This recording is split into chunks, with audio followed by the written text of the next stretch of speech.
Bom, vamos começar, né, um novo bloco. Agora nós vamos falar dos prédios históricos, ok?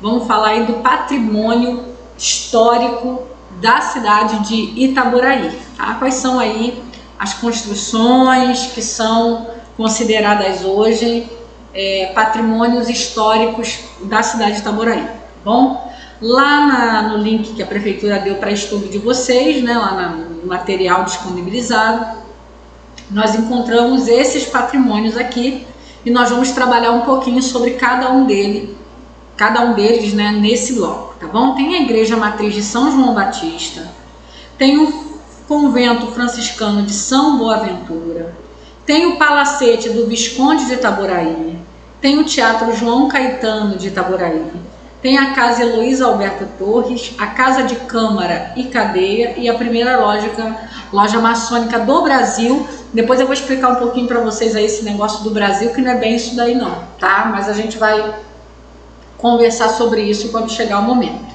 ok? Vamos lá? Vamos então começar entendendo o que é patrimônio histórico, né? Não adianta você estudar um negócio que você não sabe nem o que é patrimônio histórico. É preciso que isso faça sentido na sua cabeça, tá bom? Então eu vou só esse slidezinho aqui, só uma explicaçãozinha básica para você saber o que é um patrimônio histórico, saber o que é o IPHAN, que eu vou falar várias vezes. Ah, foi tombado pelo IPHAN. E o IPHAN, IPHAN, o que é o IPHAN, né? Vamos ver direitinho agora, porque aí depois fica bem mais fácil você compreender o desenrolar da matéria, tá bom? Então vamos lá. Patrimônio histórico. O que é um patrimônio histórico? É um título conferido a um bem que seja considerado valioso para um povo, uma sociedade, uma região, um povoado ou uma comunidade, tá bom? Então tudo que for valioso, uma cultura de um lugar, que seja algo que lembre de uma memória importante desse lugar, que preserve uma tradição, ou que lembre de um determinado momento histórico que foi importante para aquela região, tudo isso é considerado um patrimônio histórico, tá? O patrimônio histórico, ele pode ser material e também pode ser imaterial, tá? O que é um patrimônio histórico material? Material é aquilo que é aquele patrimônio que você consegue pegar ou consegue ver com clareza, né? É bem concreto. Pode ser um móvel, um imóvel ou uma paisagem natural. Tem lugares aí que, por exemplo, existe uma serra, um lugar que é considerado um patrimônio, né? Uma fonte, uma cachoeira que seja considerado um patrimônio, tá? Isso é material. O móvel, no caso, é um prédio, né? Uma casa, né? É um patrimônio imóvel. O móvel seria algo que possa ser uma mobília, né? Um objeto de decoração, enfim, coisas concretas que podem ser movidas de um lugar para o outro, tá? Um carro antigo, uma carroça, sei lá, coisas que tenham para aquela comunidade algum valor de lembrança, de memória, né? de cultura, tá bom? E o imaterial, gente, o patrimônio imaterial é aquilo que você não pode, assim, não é concreto, mas ele vai se manifestar num conjunto de ações. Por exemplo, uma festa. Tem lugares que tem as festas típicas, festa do peão, festa da colheita, enfim. Festas típicas de uma determinada região podem ser consideradas um patrimônio histórico daquela região, porque lembra a história, é uma tradição, tá? Danças, processos de confecção de um determinado produto, né? Por exemplo, o queijo Minas, né? Lá em Minas Gerais, ele é tombado. Pô, não é o queijo que é tombado, né? Que é considerado um patrimônio. Tombado é quando aquilo passa a ser considerado um patrimônio, tá? Depois que esse bem histórico é tombado, ele não pode mais ser modificado. Ele precisa ser preservado pelas autoridades públicas, tá? Mas o processo de confecção do queijo foi considerado um patrimônio, porque é algo típico daquela região, que resgata a memória daquela região, entenderam? Então nós vamos ter o patrimônio material, que é basicamente ele é físico, né, ele é concreto, e temos os patrimônios imateriais, que é aqueles que não têm uma forma física, mas você compreende ele num conjunto de rituais, de tradições, ok? Então, no caso, né, de Itaboraí, nós vamos estudar os patrimônios materiais imóveis, porque a banca foi bem específica, ela pediu os prédios históricos, ela não pediu outros patrimônios, ela só pediu os prédios históricos. Então a gente só vai trabalhar com os patrimônios materiais imóveis, que são prédios e casas que têm valor histórico na cidade de Itaboraí, ok? A banca foi bem específica. Então eu não vou ficar aqui falando de coisas que não vão ser pedidas na sua prova, combinado? Outra coisa, você vai ver eu falar muito do IFAM, né? Tá aqui o IFAM, que não se escreve com F, tá? É com PH. O que é o IFAM, né? O que é o IFAM? Tá aqui. O IFAM é um Instituto do Patrimônio Histórico e Artístico Nacional.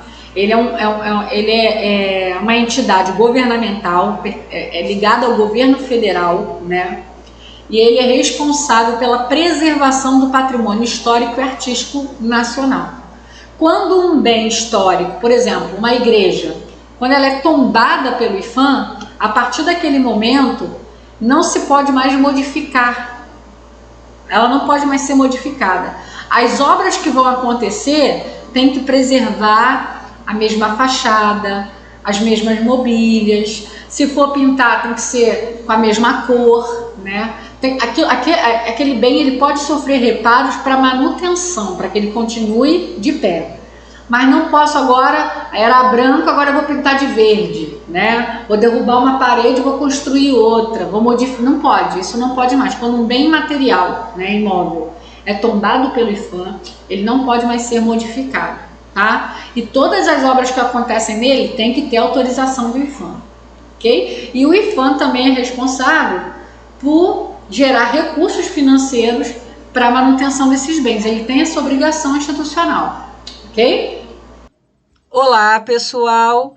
Interrompendo a sua aula só um minutinho para te dar um super recado, tá? Nós estamos lançando uma novidade, que é o nosso combo, contendo questões comentadas em PDF de História e Geografia de Itaboraí, Estatuto dos Servidores de Itaboraí e Lei Orgânica de Itaboraí, gente.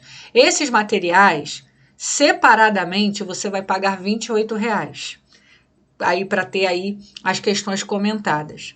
Se você comprar dentro do nosso combo, você vai estar tendo um desconto de R$ 14,00, gente. Você vai pagar R$ 70,00 por todos esses tópicos, né? Por todos esses assuntos nesse material, totalizando aí mais de 200 questões comentadas para você treinar, versando sobre história, estatuto e lei orgânica. Professora, a lei orgânica não está no meu edital. Gente, isso é um equívoco. Deixa eu mostrar para vocês onde vocês vão encontrar a lei orgânica. Muitos candidatos estão achando que não terá lei orgânica porque ela não veio separada, não veio destacada no edital. Mas eu vou mostrar para vocês aqui no edital, ó, lei orgânica está dentro dos conhecimentos de fundamentos da educação. Olha aqui, ó, Prefeitura de Itaboraí, conhecimentos comuns para o cargo de nível médio, língua portuguesa, e aqui, ó, fundamentos da educação, ó. E aqui tá para você, ó, olha aqui a lei orgânica, eu botei até em vermelho, ó.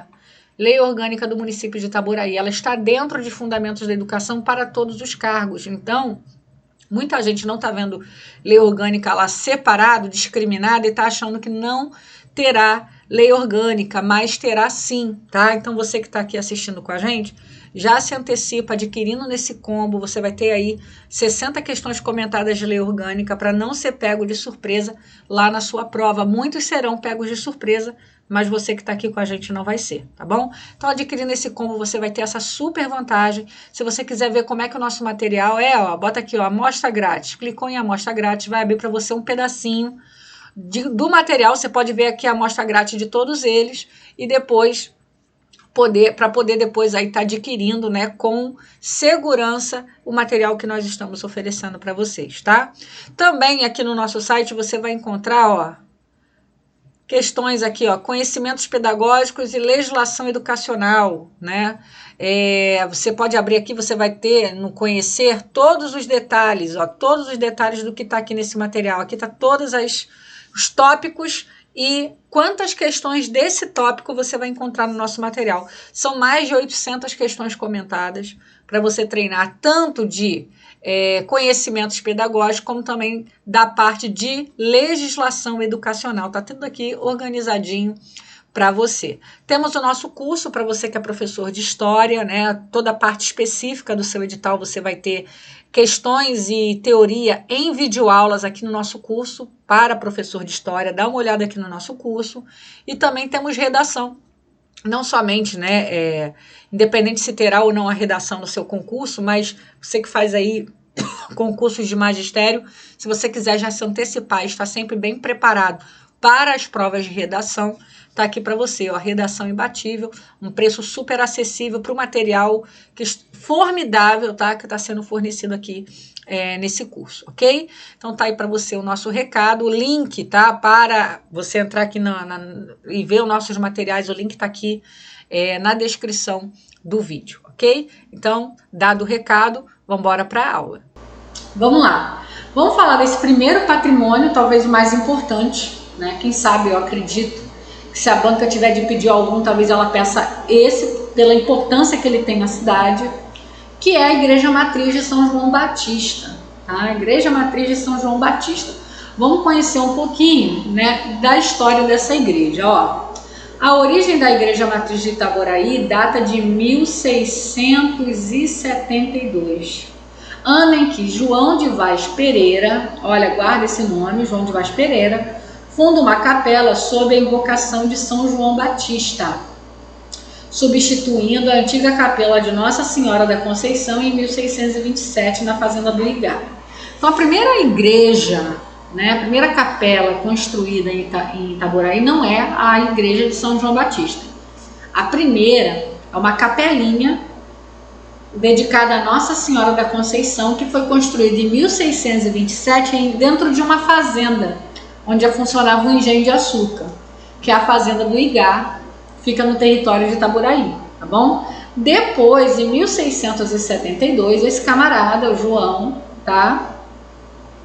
Juntamente com, né, alguns tropeiros, algumas pessoas que movimentavam aquela região, vão construir uma nova capela, né? Só que nessa nova capela, ele não dedica a Nossa Senhora da Conceição, ele vai dedicar a São João Batista. Então, em 1672, surge essa igreja dedicada a São João Batista, tudo bem?